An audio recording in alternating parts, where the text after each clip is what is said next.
I'm going to be helping you guys find the best controller settings for you no matter what you play on. A lot of you guys watch settings videos that don't help you at all, telling you things like you gotta use 5.5 linear, you gotta use reach settings. No, stop it. But don't worry, because I got you with this deep dive tutorial.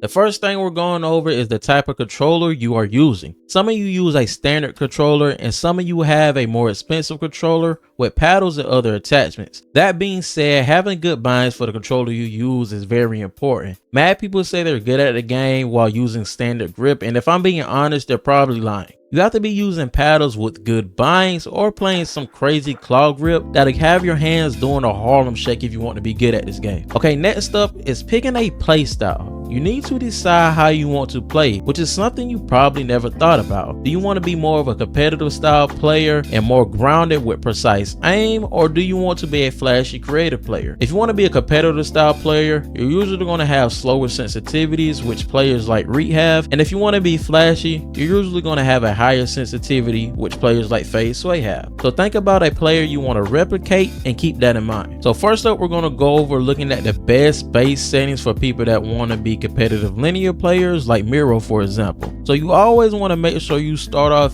at a 2.0 build mode sensitivity and a 2.0 edit mode sensitivity, because this gives you a good middle ground, and pro players are always somewhere between +3 or -3 from this number, which is the range you want to stay in if you're making any adjustments. For your horizontal and vertical look speeds, you want to start off at 41% so that your hipfire accuracy is steady but also snappy. Also, don't use any boost if you want a competitive play style, bro. Just trust me. Now for ADS, you want both of these to be roughly the same, somewhere between 7 and 9%, with 9% being a good starting point, and obviously you want to make sure you're on linear. And for your dead zone, something you need to understand is that lower isn't always better. I can easily run the lowest dead zone possible, but having it too low will mess with your precision, so anywhere between 8 and 11% is good, but 10% for both is what works for me. Now for exponential competitive players, 1.7 build mode and edit mode is a great starting point, with 1.9 being the highest you probably should go. For your look horizontal and look vertical speeds, you want to make sure there's always a 10% difference, with 47 for your horizontal and 57 for your vertical being the standard, because this is honestly what most pros use. When it comes to your ADS, 9% for both is perfect. Anything else will likely be too fast or too slow. And when it comes to exponential, you want to make sure you have a pretty low dead zone, since exponential settings are usually slower.